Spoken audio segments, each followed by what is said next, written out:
EC మెంబర్లు దేవదాతండ్రి మెంబర్లు మాత్రమే చేసుకోవాలి. గురుబంబర్లే పట్టుకోండి, పల్లకి గురుబంబర్లే పట్టుకోండి.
అయ్యో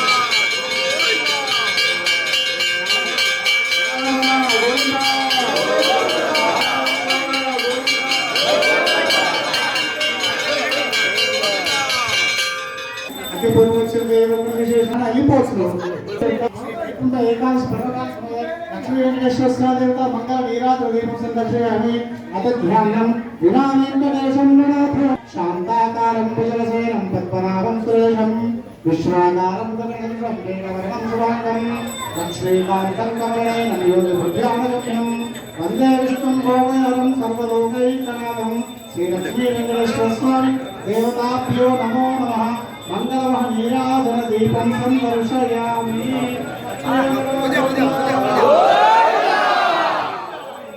అందరూ నమస్కారం చేసుకోండి. అందరూ నమస్కారం చేసుకోండి. అర్థమైంది. ఇంకేమైనా ప్రత్యేక దర్శనం చేసుకోండి. మళ్ళా నుండి కొంచెం అయిన తర్వాత అందరూ నమస్కారం చేసుకొని దేవుని ముఖ్య తీర్థ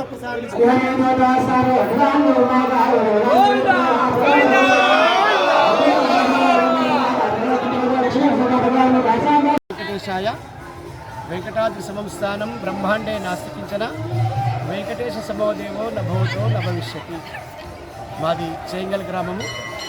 నేను నంబి శ్రీనివాస్, అర్చకులం. ఇక్కడ వంశపారంపర్య అర్చకులము. లింబాద్రిగుట్ట మా యొక్క ఇరవేల్పు. ఈరోజు ముక్కోటి ఏకాదశి పర్వకాలం లోపల ఈ పర్వకాలాన్ని పురస్కరించుకుని చేంగల్ నివాసులైనటువంటి శ్రీ లక్ష్మీ వెంకటేశ్వర స్వామి వారి దేవస్థానంలో ధనుర్మాసం ప్రారంభమైనప్పటి నుంచి స్వామివారికి అంగరంగ వైభవంగా ఈ ధనుర్మాస కార్యక్రమాలు మా చేంగల్ గ్రామంలో జరుగుతాయి. మరీ ముఖ్యంగా ముక్కోటి ఏకాదశి రోజున స్వామివారికి ఉత్తర ద్వారదర్శనమైనటువంటి ఇక్కడ ప్రత్యేకత. మరి ఈ ముక్కోటి ఏకాదశి యొక్క పర్వకాలం యొక్క ఆంతర్యమైనది. ఎందుకు మనం ఈ ముక్కోటి ఏకాదశిని ఇంత ప్రసిద్ధంగా భావించాలి అంటే, మురా అనేటువంటి ఒక రాక్షసుని స్వామివారి యొక్క వేషముల నుంచి వచ్చినటువంటి ఒక రాక్షసు వాళ్ళను ఏకాదశి అనేటువంటి ఒక వనిత ఆ మురా అనేటువంటి రాక్షసుని చంపడం జరిగింది.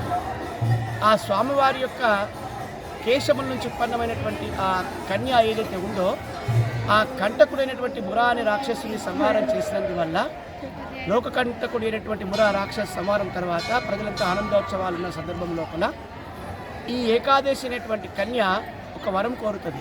అమ్మా, నువ్వు ఒక కాలకంటకుడైనటువంటి ఆ రాక్షసుని చంపినందుకు నీకు ఏ వరం కావాలి కోరుకో అన్నప్పుడు ఈ పౌష్యమాసంలో వచ్చేటువంటి నాకు ఒక ప్రత్యేకమైనటువంటి తిథిని ఏర్పాటు చేయండి.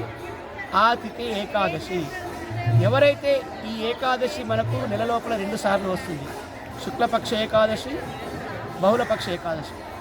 ఈ సంవత్సర పర్యంతమందు ఈ ఏకాదశిని ఎవరైతే ఉపవాసం ఉండి స్వామివారి యొక్క నామాన్ని ఉచ్చరిస్తారో, విష్ణుమూర్తి యొక్క నామాన్ని లేదా శివుడి యొక్క నామాన్ని ఉచ్చరిస్తారో వాళ్ళు పరమపదానికి వెళుతారు అనేటువంటి యొక్క అనుగ్రహాన్ని ఆ ఏకాదశి అనేటువంటి కన్య స్వామివారి నుంచి పొందుతుంది. ఈ సందర్భంగా ఆ మురా అనేటువంటి రాక్షసుడు ఈ రోజున చంపడం జరిగింది కాబట్టి ఈ ముక్కోటి ఏకాదశికి సమస్తమైనటువంటి దేవతలు ఆ హర్షధ్వనాల మధ్య ఇప్పుడు రాబోయేది మనకు సంక్రమణం, ధనుర్ సంక్రమణం. అంటే సూర్యుడు ధనుర్రాశి నుంచి మకర రాశికి ప్రవేశించేటువంటి పుణ్యమైనటువంటి పర్వకాలము. అందుగురించి దీన్ని ధనుర్మాసం అంటారు. ఈ ధనుర్మాసంలో మొట్టమొదటి వచ్చేటువంటి శుక్లపక్షంలో వచ్చేటువంటి ఏకాదశిని ముక్కోటి ఏకాదశి అంటారు. అంటే 3 కోట్ల దేవతలందరూ కూడా ఆ స్వామివారి వైకుంఠ ద్వార దర్శనానికి ఎదురు చూస్తూ ఉంటారు ఈ రోజున కొరకు. ఎవరైతే ఆ ముక్కోటి మనం కదా ఎట్లయితే ద్వారదర్శనంకు వేయించేసి లైన్లు తిరిగి ద్వారాలు తిరిగి స్వామివారి దర్శనం కొరకు నిలబడ్డామో వైకుంఠంలో కూడా బ్రహ్మాది దేవతలందరూ కూడా ఆ వైకుంఠం ద్వారా ఉత్తర ద్వారం ద్వారా స్వామివారిని దర్శించుకోవడానికి బారులు తిరుగుతారు.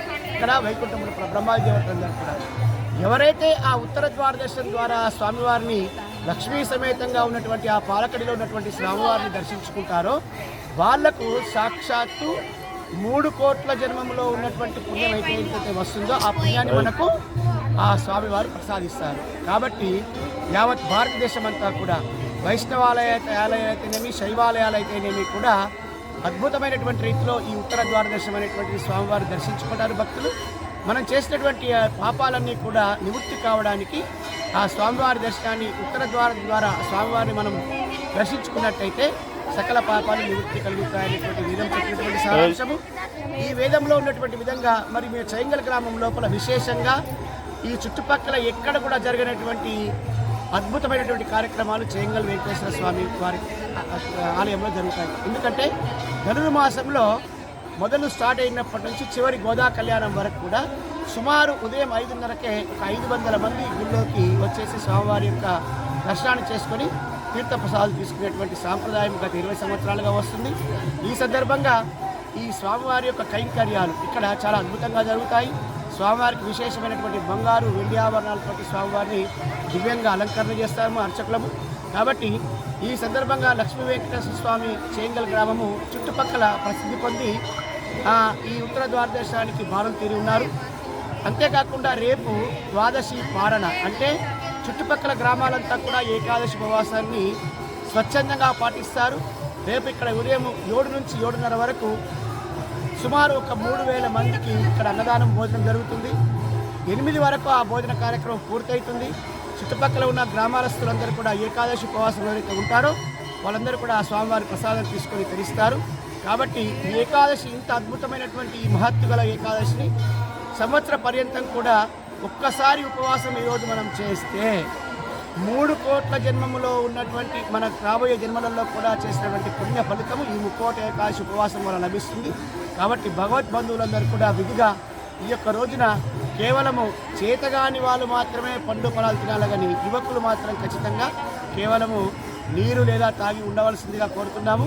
ఈ ఉపవాసం అనేటువంటిది మన యొక్క శారీరానికి దృఢానికి చక్కగా పనిచేస్తుంది. సైంటిఫిక్ కూడా ప్రూవ్ అయింది. కాబట్టి అందరూ కూడా ఏకాదశి ఉపవాసం ప్రారంభించి ఈ 3 కోట్ల ఏకాదశి పర్వదినాన స్వామివారి సంపూర్ణ కృపాకటాక్షాలు పొందగలరని ఆశిస్తూ ఓం నమో వెంకటేశాయ. లక్ష్మీ వెంకటరమణ గోవింద గోవింద.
గోవింద గోవింద గోవింద గోవింద భజన భజన గోవింద గోవింద గోవింద గోవింద గోవింద గోవింద గోవింద గోవింద గోవింద గోవింద గోవింద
వారి వారి కార్యక్రమాలను ముగించుకొని